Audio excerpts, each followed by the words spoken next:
When I fell on the stage last Friday.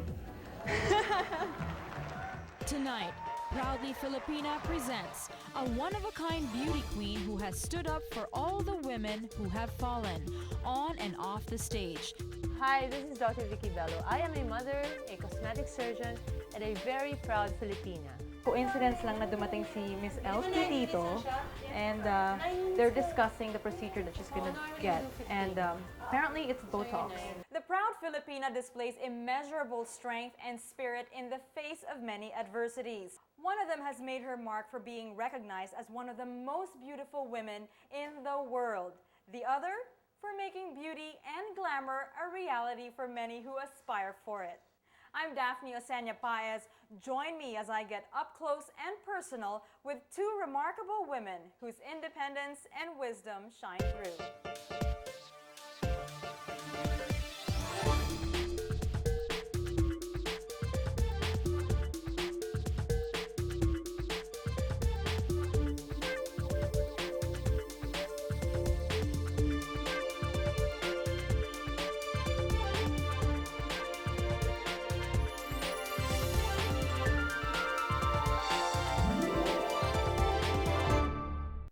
'Miriam has been a source of strength and inspiration for many, picking herself up after every fall as gracefully and elegantly as only a true beauty queen can.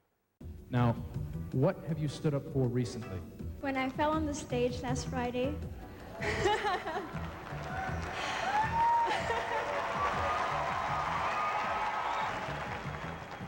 I believe that I had stood up for the rest of the women who have fallen, whether on or off stage.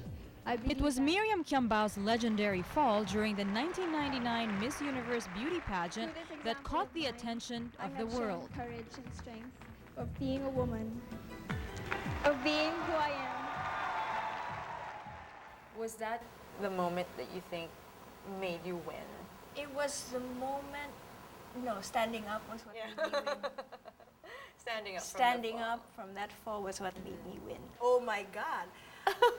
I have to get up. Because me, when I'm determined to finish something, when I've set my mind on something, I really do anything and everything just to do it, right? And I wasn't really shooting for the crown, but my goal at the time was to finish my walk and end up on the ramp, diba? So when I fell, I was like, oh my God, what am I gonna do? I just have to stand up and keep on going. And so I stood up, and so I gave them the drama that they wanted. But standing tall after that fall was what sealed the deal.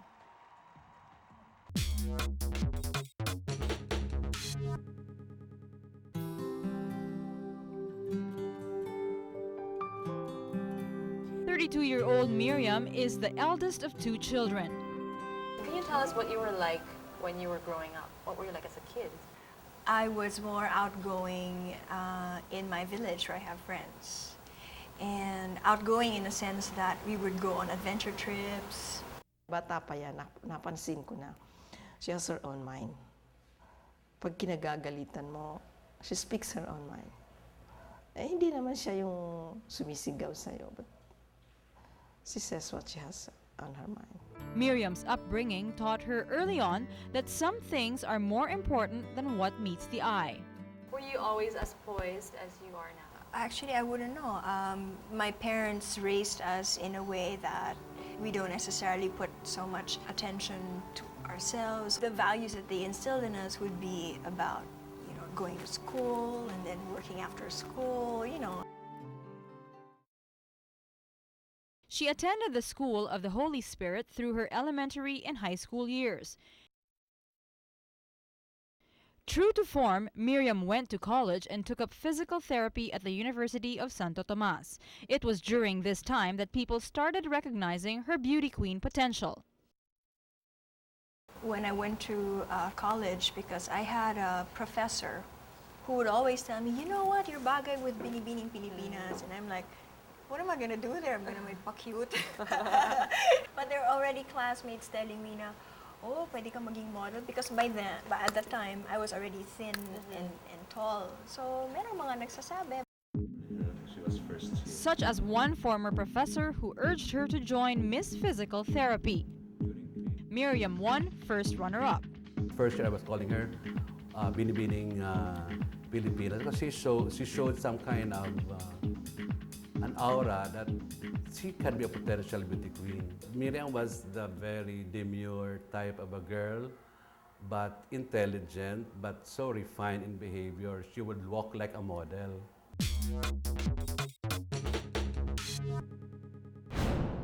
Workout, workout, push, push, push. After graduation, Miriam worked briefly as an aerobics instructor, but fate had other plans for the budding physical therapist. Binibining Filipina soon opened its doors to her. Miriam QUIAMBAO, candidate number 5. Paano ka nag-join? Parang ang parang ang destiny because I was just filling in for a sick instructor. And lumapit siya sa akin, this makeup artist, and asked me if I were a model. I said, no. So, gusto mo maging model? I can refer you to an agency. And I said, okay, why not? And so, he introduced me to this other agent who eventually told me, why don't you join sa Binibining Pilipinas? On that final day of auditions, I just went in and said, okay, we'll see how far it can go. And life was never the same. Yeah.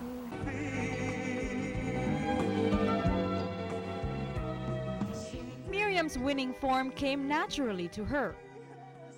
You said that you were an excellent student, you studied hard. Did you approach the Binibining pageant the same way? Did you study the way, No. to walk and to project? No, not really. I had friends in college who would say, oh, pag naglalakad ka, para kang model. And they would say, I will walk along the corridor and say, para kang nagfo-float lang. So I didn't really study it. I guess because I'm also very athletic and into grace and coordination, I think movement was natural for me.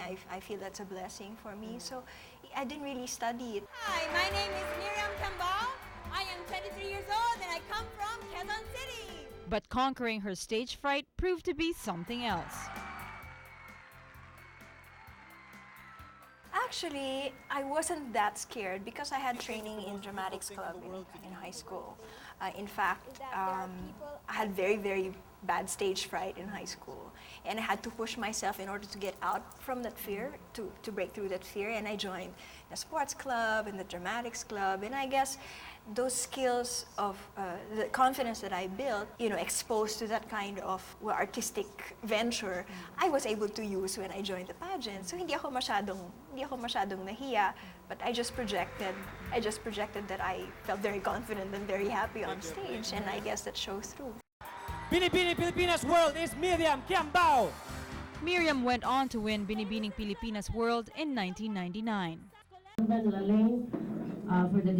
Unexpectedly, she was tasked to take over the Binibining Pilipinas Universe post when winner Janelle Bautista had problems with her citizenship.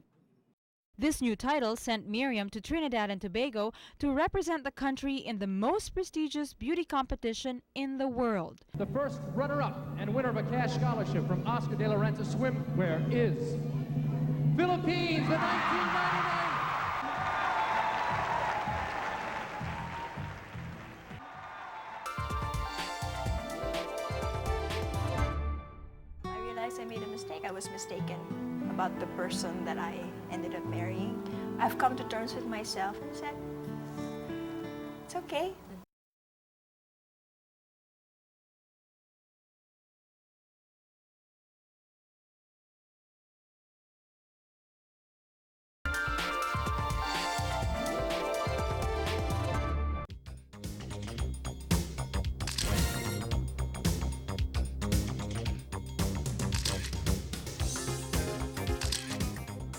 After winning first runner-up in the 1999 Miss Universe beauty pageant, the entertainment world welcomed Miriam with open arms.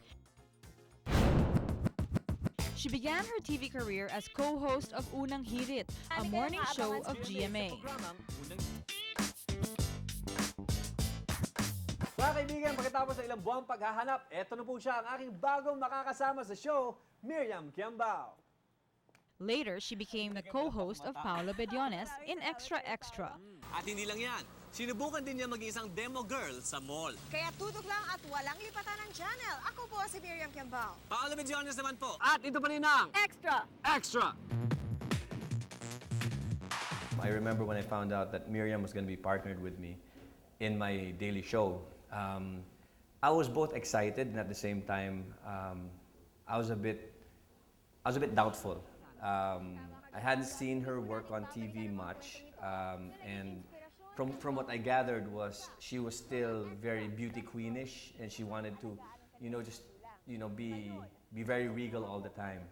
And I thought it would be a problem because Extra Extra was a very active and very physical show. But I was pleasantly surprised because after several weeks of doing the show, she slowly emerged. I guess you can say from her cocoon, she was so reserved, and all of a sudden, because she was doing all of these activities and she was doing all of these great stories, a beautiful person emerged. It was in one of Extra Extra's episode that Miriam admitted to her real feelings about barely missing the Miss Universe title. Ano yung lowest point sa buhay mo? Ironically, masasabi kong lowest point ko yung pagkatapos kong manalo sa Miss Universe. Bakit?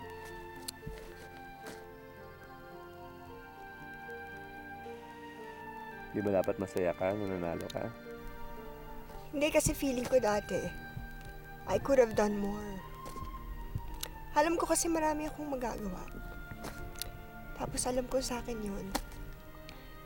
Pero dahil marami pa akong mga, I guess, personal issues, marami pa akong insecurities at the time. And so, nung nakuha ako ng second place, which is first runner-up, oo, masaya ako, pero parang feeling ko ba hindi ko nabigay yung 100% ko. So, yung realization siguro na I could have done more. But Miriam soon stepped out of that shadow.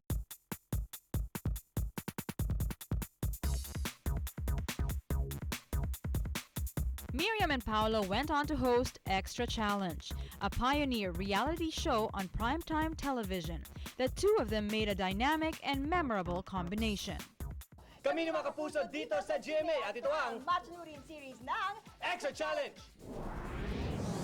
That is his very first girlfriend. At the height of her success, Miriam surprised everyone with the announcement that she is retiring from her career. After a whirlwind courtship with her Italian boyfriend Claudio Rondinelli, Miriam was set to tie the knot.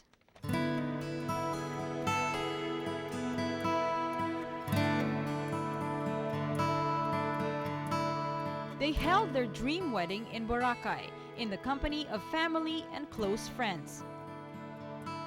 From this day on, I will be your partner and companion. I do.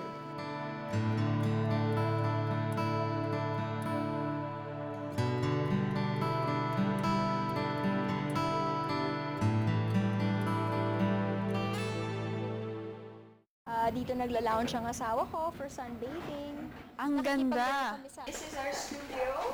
Actually, this room is supposed to be for Claudio lang when he comes home, brings home work. I make sure that the house is homey. And Yes. As a young wife, Miriam chose to settle in Hong Kong, where her husband's restaurant business is based. Cushions na ganito. Nakumpirma pa ito nitong nakaraang linggo. But after 2.5 years of marriage, Miriam was back in the country with regrettable news. It's very difficult for me to talk about this. Because it's still very, very fresh. Separating is the most loving thing we can do for ourselves.